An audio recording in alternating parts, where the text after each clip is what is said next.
할렐루야. 부흥회 통해서 많은 은혜 받고 계신 줄로 믿습니다. 에코 조금만 줄여주세요. 3일간 부흥회를 하나님 우리에게 허락하여 주셔서 집회 때마다 다른 은혜들을, 또 다른 은혜들을 경험하고 있어서 감사드립니다.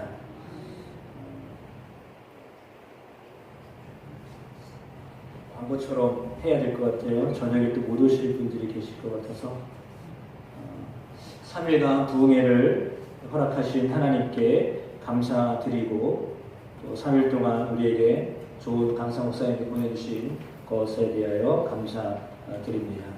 특별히 이제 말씀 앞에 순종하고 모이신 모든 성도님들께 감사드립니다. 오늘도 역시 마찬가지입니다. 무더위 가운데에도 주님 앞에 나와서 순종하는 마음으로, 그건 순종이거든요. 예배는 귀하게 하나님 앞에 순종하는 마음입니다. 예배를 드린다는 것은요, 순종하겠다라고 하는 마음이거든요. 그래서 이 자리에 나오신 여러분들을 주의 이름으로 축복합니다. 이 옆에 분에게 이렇게 고백했으면 좋겠습니다. 당신도 순종의 복덩어리입니다. 아멘. 순종하는 자에게 복이 있습니다. 예배는 하나의 순종입니다. 나를 치는 거잖아요. 이게 지금 다 설교하는 거예요. 그러니까 예배는 내가 마음에 들든지 마음에 들지 않는지 예배를 드리는 거예요. 여러분의 마음이 복잡하고 힘들 때가 있어요. 오늘 같은 날은 예를 들어 비가 너무 많이 와요. 그러면 우산 피기도 쉽잖아요. 그렇죠? 차를 타도 비에 맞잖아요. 그러면 오늘 같은 날 교회 가기 싫다, 이런 마음이 먼저 감정적으로 올 수 있거든요. 그런데 그 감정을 꺾고 예배의 자리로 오는 것은 순종하는 거예요. 그러니까 예배는요, 순종이에요. 여러분이 예배를 드린다는 것은요, 그만큼 순종한다는 거예요. 순종하는 만큼 하나님이 복을 주세요. 그러니까 그래서 예배를 드리면 하나님이 그것을 너무 좋아하세요. 왜냐하면 예배 시간은 나를 꺾는 시간이에요. 예배는 내가 드러나는 시간이 아니에요. 예배는 내가 죽는 시간이에요. 옆에 분에게 이렇게 고백하세요. 잘 죽읍시다.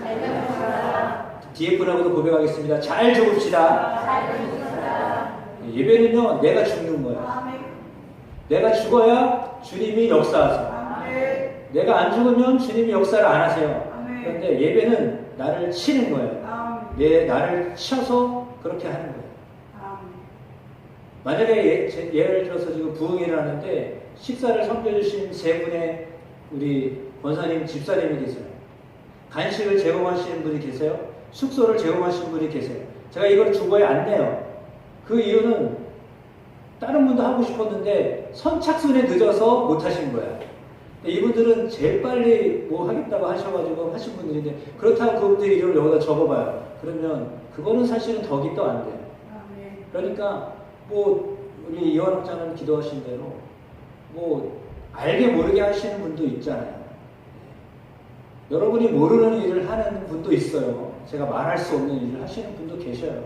그러나 말하지 않는 거예요. 왜요? 그분이 그렇게 하는 것에 대해서 하나님이 기뻐하시니까요. 그러면 되는 거예요. 그러니까 사람이 알아주던 않던 내 마음의 감정이 좋던 싫던 예배에 온 것 자체는요, 여러분 순종하시는 거예요. 그래서 이미 승리하신 거예요. 영적으로 이 자리가 승리하는 자리예요.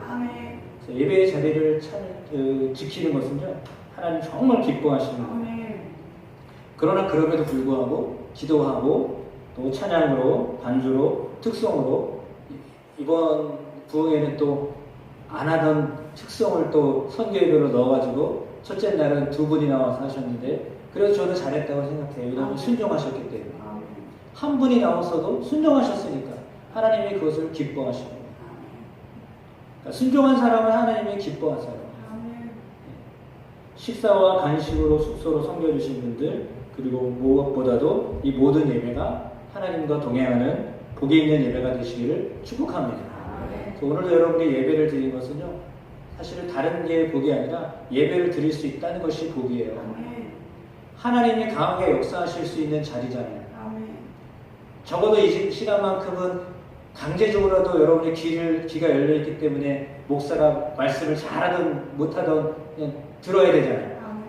딴 시간은 여러분이 얘기하고 또 딴 사람이 얘기하는 거를 들어야 되는 시간이지만 이 시간만큼은 20분, 30분 목사나 준비한 설교를 들어야 되는 시간인데 그 시간은 사람이 하는 거다. 예, 저는 솔직히 어제 그저께 하셨던 목사님들보다 말수도 없고요. 제가 그랬죠. 저는 여자 앞에 쓰기만 하면 두려운 사람이에요. 말을 못하는 사람이에요. 하루에도요, 대학을 다닐 때 몇 번 말씀드렸을 거예요. 대학 다닐 때 한마디도 안 하고 사는 적도 있어요. 그래도 살아요, 저는. 그래서 그럼에도 불구하고 제가 이렇게 주일날마다 여러분 귀는 좀 그럴지 몰라도 저는 날마다 이렇게 하는 것이요, 은혜예요, 기적이에요. 저는 저 자신을 보면서 하나님 앞에 감사해요. 말씀을 전할 수 있다는 게 너무 감사해요. 근데 요즘에 주책 없이 그냥 길어져가지고 그게 문제지. 이게 절제를 해야 되는데 안 돼가지고 길어져서 문제지. 근데 하나님의 은혜거든요, 이거는. 네. 뭔 얘기를 하다가 여기까지 왔는지.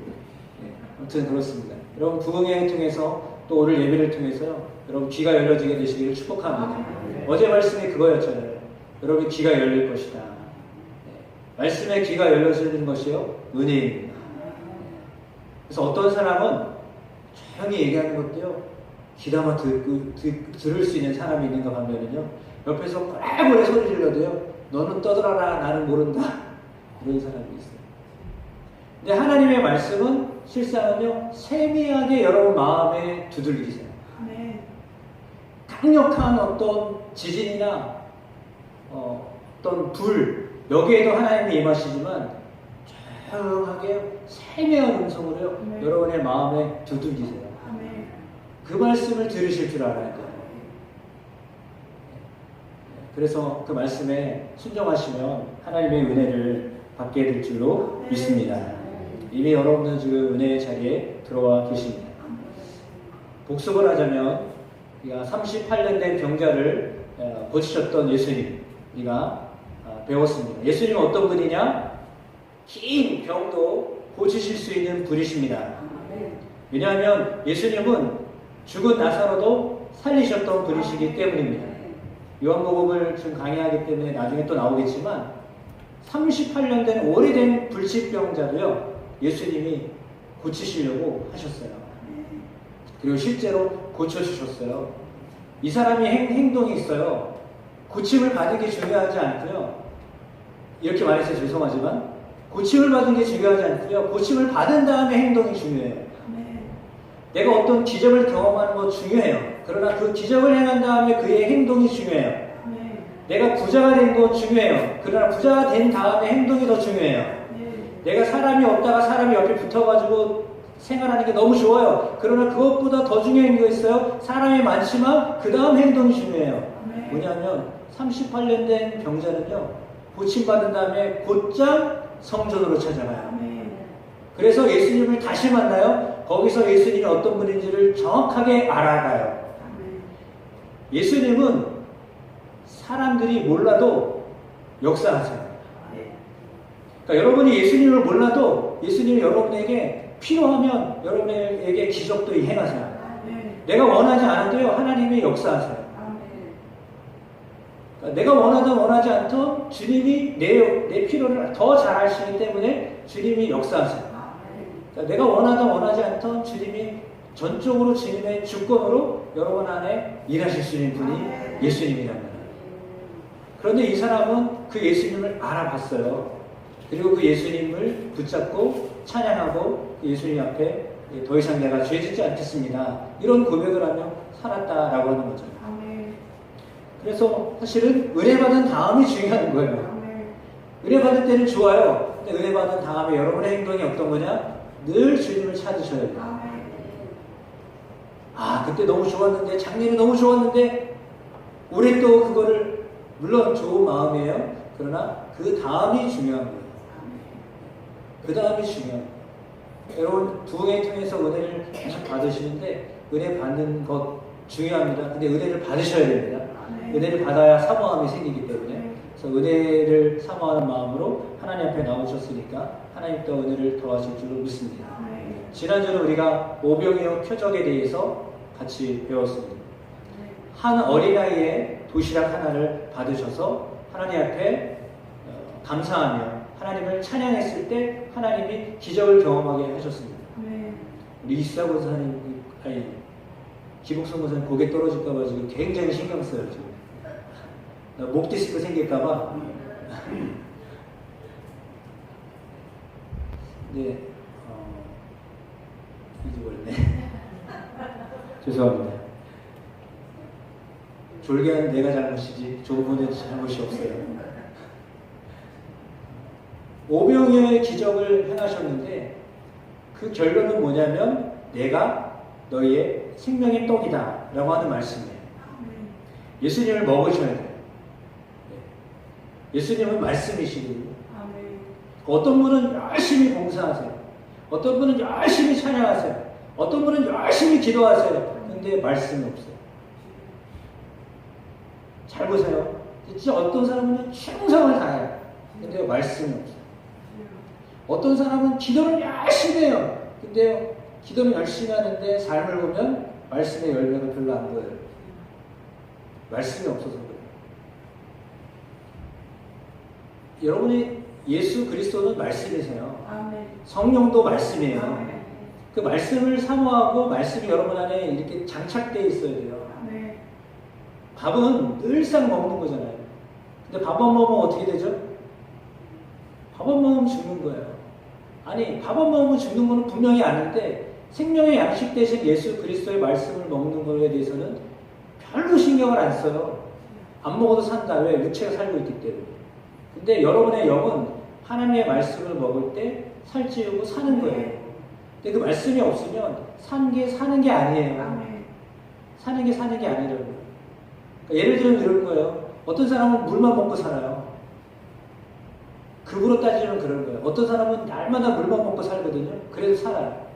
근데 어떤 분은요, 진수성찬을 먹고 살아요. 그러면 물만 먹고 사는 사람하고 진수성찬을 벌리서 먹고 사는 사람하고 누가 건강하게 살겠어요? 질문은 제가 어리석은 질문을 하는 거죠. 그러니까 생명이 되시는 예수 그리스도를 말씀으로 삼아서 사셔야 힘 있는 삶을 사는 거예요. 근데 그 말씀 없이 사는 거는 육으로 사는 거예요. 그냥 오늘 세 끼 밥 먹고 살고, 한 끼 밥 먹고 살고, 간식 먹고 살고, 그렇게 사는 거예요. 간식 먹고 살고, 밥 먹고 사는 게 아니라, 말씀을 먹고 살아야 사는 거라니까요. 왜냐하면 우리는 영적인 존재이기 때문에 그래요. 육적인 존재이면서 동시에 영적인 존재예요. 영적인 존재는 어떻게 사느냐? 말씀으로 사는 거예요. 예배 시간은 말씀을 먹는 시간이잖아요. 솔직히 한번 말씀드려볼까요? 제가 성경책 얼마나 많이 읽을 것 같아요. 목사인데 죄송한데 내 이런 말 하면 내 치는 깎이는 건데 저도 때로는 성경책 한 장도 모를 때가 있어요. 그럼 제가 뭘로 살겠어요? 새벽 기도한 거 가지고 사는 거예요. 진짜 고백하는 거예요. 새벽 기도한 거 가지고 사는 거예요, 그날을. 근데 그것도 잊어버려요. 살다 보면 목사도 잊어버려요. 솔직히 목사도 말씀 전해놓고 잊어버리고 살거든요. 근데 여러분은 훨씬 더 민감하시니까 안 읽어도 다 생각나시죠? 그러신가요? 그렇지 않거든요. 그러니까 말씀을요, 정말 가까이 하셔야 돼요. 말씀이 힘이에요.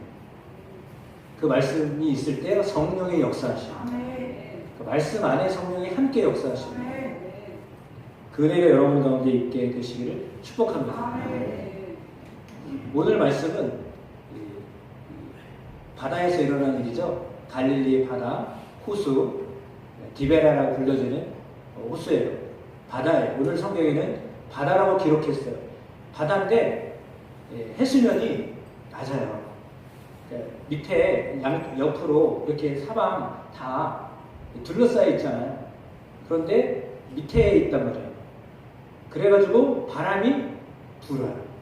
바람이 바다로 부는데 밤이 되면 바람이 거꾸로 불어요. 그런데 오늘 본문에 나와 있듯이 오병이어의 기적을 경험한 제자들에게 예수님이 먼저 배를 타고 건너가라고 그랬어요. 저는 상식적으로 조금 이해는 안 되는데 이 제자들은 순종했어요. 한번 고백하겠습니다. 상식적으로 이해가 안 돼도 순종해 보겠습니다. 제자들이 그렇게 합니다. 여러분 밤에 배를 타고 건너가라고 하면 여러분 가겠어요? 대낮에 다 보이는데 가라고 그러면 그래 가볼만 하다라고 생각하지만 밤이에요. 어두울 때예요. 이미 어두워졌어요. 깜깜해요. 보이질 않아요. 무서워요 솔직히. 예? 그런데 예수님 같이 가시지도 않아요. 너희끼리 가라 그랬거든요. 그런데 이 제자들이요 자기들끼리 갔어요. 순종하는 마음으로 배를 타고 갔어요. 노를 저어 갔겠죠. 노를 저어 가는데요 바람이 부는 거예요. 바람이 부는데 말씀드린 것처럼 반대로 불어요. 가리는 쪽으로 불어야 되는데 반대로 역풍을 맞는 거예요. 그럼 얼마나 힘들겠어요. 그런데 이거 누가 가라고 그런 거예요? 누가 가라고요? 아니 예수님이 가라고 그러면 순풍을 불게 하셔야지. 근데 예수님이 자연이 불어가는 그런 바람 자체를 거부하지 아니하신 거예요. 그냥 자연스럽게 부는 역풍이 부는 그 자연의 원리를 주님이 그냥 인정하신 거예요. 원리를 인정하신 거예요. 자연이 움직여지는 원리에 대해서 거부하지 아니하시고요. 그냥 그대로 인정을 하신 거예요. 여러분 태풍이 불어요. 근데 믿는 사람에게는 태풍이 불고 믿지 않는 사람에게는 태풍이 안 불고 이렇게 되나요? 아니 반대로 태풍이 와요. 믿는 사람은 태풍을 안 맞고 믿지 않는 사람에게 태풍을 맞게 하시나요? 자연의 원리는요 다 받게 돼 있어요. 믿든지 믿지 않든지 그걸 막을 길이 없어요. 자연의 순리는요 막을 길이 없는 거예요. 예수님도 그것을 그냥 인정하신 거예요. 그러니까 역풍이 불어요. 그러나 그것을 그냥 인정하신 거예요. 제자들이 그 역풍을 맞았어요. 근데 예수님이 그걸 보신 거예요. 예수님 혼자 산에 계셨다가 예수님의 관심은 뭐냐면 제자들이거든요. 예수님의 관심은 제자들에게 있어요. 예수님의 관심은 많은 무리에게 있지 않고요. 제자들에게 있어요. 여러분이 제자라면 예수님이 여러분에게 관심을 갖고 계세요. 물론 무리도 관심을 갖지만 더 큰 관심은 죄송합니다. 제자에게 있어요. 믿지 않는 사람에게도 예수님이 사랑을 하세요. 똑같은 해를 내려주시고 비를 내려주시고 필요할 때 공급하게 하시고 전혀 이해되지 않는 일들도 경험하게 하세요. 믿는 사람이건 믿지 않는 사람이건 골고루 하나님의 은혜를 주세요. 그러나 특별한 은혜, 이런 특별한 은혜를 경험하게 하시는 사람은 누구에게? 제자에게. 그러니까 여러분이 제자가 되시기를 축복합니다. 그러니까 제자가 되면 특별한 은혜가 있어요. 또 보편적인 은혜가 아니라 특별한 은혜는 제자에게 일어나는 거예요. 그러니까 제자가 지금 뭐예요? 고통스럽게 역풍을 맞아서요. 밤에 사실은 자야 되는 시간이잖아요. 근데 노를 저어 가면 잘 돼야 되는데 어려워요. 힘들어요. 그러니까 지금 안 그래도 힘든데 역풍 맞아서 얼마나 힘들겠습니까? 그러니까 어떻게 해요? 죽을 둥 살 둥 노져야 돼요. 네? 온 힘을 다해서 지금 살려고 애쓰는 거예요. 여러분의 삶이 그렇지 않나요? 내가 순종하는 것 같은데 내 삶은 그냥 똑같은 것 같아요. 오히려 역풍을 맞은 것 같아요. 더 어려워진 것 같아요. 그럴 때 여러분의 믿음을 견고하게 하셔야 돼요. 그때 주저앉으시면 안 되는 거예요. 왜냐하면 그때 예수님께서 바다 위로 걸어오셨잖아요. 여러분은 이거를 어떻게 믿으시나요? 에이 참 소설 쓰셨네. 어떻게 바다 위로 걸어오세요? 더군다나 풍랑이 있는 바닷속을 어떻게 예수님이 오세요? 이거는 뭘 의미하느냐면 주님은 내 고난 속에 내 어려움 가운데 이렇게 쫄똥살똥 하고 있는 그 상황 속에도 주님은요 찾아오시는 분이세요. 내 사정 주님 모르신다가 아니라요. 주님이 여러분의 사정을 아세요. 그 풍랑이는 죽음의 고비 가운데 주님이 찾아오세요. 근데 그 주님을 여러분이 제대로 보실 줄 알아야 돼요. 제자들은요 그 주님이 찾아오셨는데도요 두려웠어요. 예수님이 자기를 구원하기 위해 오시면 어떻게 해야 돼요? 기뻐해야 될 거 아니에요. 감사하고 그래야 될 거 아니에요. 근데요 주님이 찾아오시는데요 보고 두려웠다고 그랬어요. 왜요? 예수님이요 다른 복음에 의하면 유령처럼 보였어요. 예수님은 예수님이신데 예수님은 어떻게 보였다고요? 자기를 해치는 자로 보였다는 거예요. 내가 신앙생활을 열심히 하는데 주님은 나를 더 힘들게 하시네? 어렵게 하시네? 이렇게 느껴질 때가 있어요. 그렇지 않나요? 그렇잖아요. 내가 언제까지 순종해야 됩니까? 내가 어느 순간까지 열심을 다해야 됩니까? 근데 내 삶은 여전히 똑같은 것 같은데요. 주님이 내게는 어쩌면 미련과 같은 존재처럼 그렇게 느껴질 수도 있어요. 그런 그 주님은 사실은 어떤 마음으로 오셨냐? 내가 죽어도. 그럼 바다에 발을 내딛고 걷는다는 건 뭘 의미하는 거예요? 내가 죽어도 저들을 살리겠다라고 하는 의도가 깔려 있는 거잖아요. 그러니까 주님은 내가 죽더라도 너희를 살리겠다. 그게 예수님이 제자들을 향한 마음이에요. 주님이 우리를 향한 마음이 그거예요. 내가 죽어도 너희를 살아야 된다. 나는 죽어도 너희는 살아야 된다. 내가 너희를 살리기 위해서 이 땅에 왔다. 그게 주님이 풍랑을 이는 제자들에게 찾아오셨던 예수님의 마음이에요. 그게 십자가예요. 우리가 죽어야 되는 그 자리에 주님이 대신 죽으셨잖아요. 제자들은 풍랑 맞아서 죽어야 돼요. 순리적으로 죽어야 되는 거예요. 근데 주님이 오셨잖아요.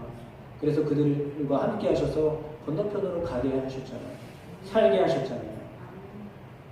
주님은 여러분의 어려움을 다 아세요. 그 주님을 제대로 보실 줄 아셔야 돼요.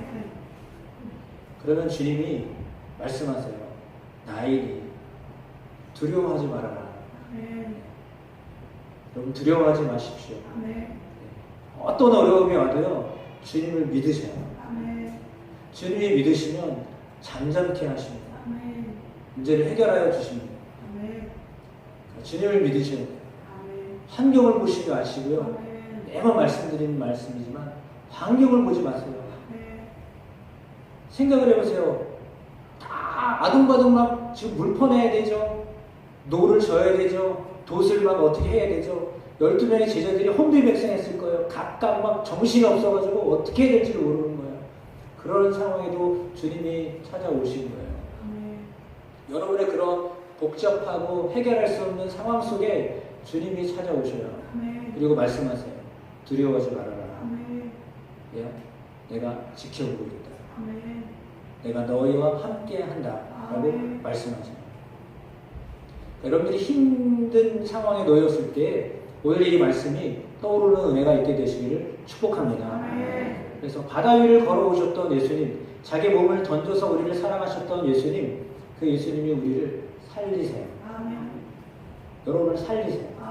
살리기 위해 오신 거예요. 그걸 믿으셔야 돼요. 주님은 반드시 여러분을 살리십니다. 어떤 고난 속에도, 어떤 두려움 속에서도요, 여러분을 살리십니다. 그 주님을 믿고 나아가는 우리 모든 성도 한 분 한 분이 다 되시기를 주의 이름으로 축복합니다.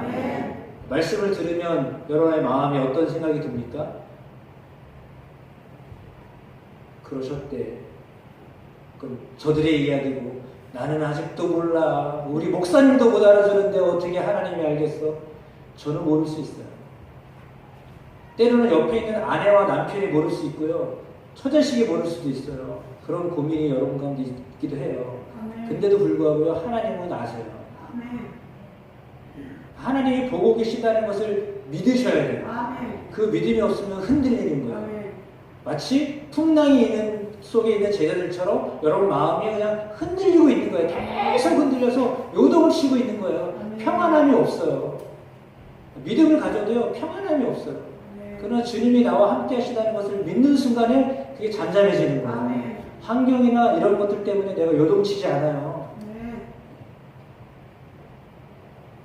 그걸로 왔다 갔다 하는 사람이 아니라니까요. 다치고 어렵고 힘들고 빚지고 쪼달리고 힘들어도요. 그래도 그것 때문에 흔들리지 않는 거예요. 남들이 보면 이상하게 생각해요. 어떻게 사나. 근데 그게 정상이에요. 그것이 정상이에요. 환경 때문에 흔들린다고 하면 그게 비정상이고요. 환경에도 불구하고 내가 견고하게 서 있다라고 하는 것은요. 그게 정상이에요. 하나님의 자녀는 그렇게 서 있어야 되는 거예요. 그러니까 생각을 해보세요. 이제 마무리하겠습니다. 도와주고 있어요, 누군가를. 저도 도움을 받고 있어요. 누군가로부터 도움을 받아요. 도움을 받고 있는데 도움을 받고 있음에도 불구하고 맨날 입으로는 어렵다고 해요. 어렵고 힘들다고. 그럼 도와주는 사람은 뭐예요? 당신이 도와주는 것은 아무것도 아니다. 내 어려움이면 아무것도 아니다. 그렇게만 말하는 거잖아요. 하나님이 여러분을 도우시고 계세요? 도우시고 계세요? 따라하려니까 안 되네. 남의 거라서 그래요. 하나님이 여러분을 돕고 계셔요. 하나님이 여러분들을 간섭하고 계셔요. 돌보고 계신 거예요. 근데 그거를 믿으면 마음이 흔들리지 않아요. 근데 그걸 안 믿으면 아픈 것 때문에, 돈 없는 것 때문에, 누가 나한테 뭐 한 것 때문에 막 흔들려요. 흔들리지 않게 되시길 축복합니다. 두려워하지 않게 되시길 축복합니다. 주님이 원하시는 게 그거예요. 여러분의 마음에 안정을 가지고 평안하게 살아가도록 하는 게 주님이 여러분을 향한 뜻이에요. 그러니까 어떤 어려움이 와도 두려워하지 마세요. 왜요? 내가 두려워하지 않아야지. 그렇게 해야 한다고 두려워하지 않는 게 아니라 주님이 딱 버티고 계시니까 두려워하지 않는 거예요. 그걸 인식하니까요. 인지를 하니까 두렵지 않은 거예요. 그러니까 주님이 내 곁에 계시다, 내 오른편에 계시다, 나와 함께 하시다는 것을 인지를 하셔야 돼요. 감정적으로가 아니라요. 인식, 지적으로 그냥 믿으셔야 돼요. 내가 감정적으로는 모르겠어요. 맹숙맹숙해요. 기도해도 잘 모르겠고요. 남들은 열심히 눈물도 흘리고 그러는데 나는 아무것도 모르겠어요. 그래도 인지적으로, 지적으로 인정을 하는 거예요. 아, 주님 나와 함께 하십니다. 그러면 되는 거예요. 그러면 그 순간부터 여러분 안에 요동치는 것들이요. 잠잠해지기 시작해요. 그러면 그때부터 천국이 임하는 거예요. 그게 천국이에요. 다른 게 천국이 아니라요. 여러분 안에 하나님이 함께 하심으로 천국을 누리는 거예요. 두려워하지 않는 삶을 사는 거예요. 앞날은 몰라요. 저도 몰라요. 누구도 몰라요. 그러나 하나님이 함께 하시니까요. 두려움이 없는 거예요. 그런 마음을 갖게 하세요. 그렇게 사시는 여러분 되시길 축복합니다.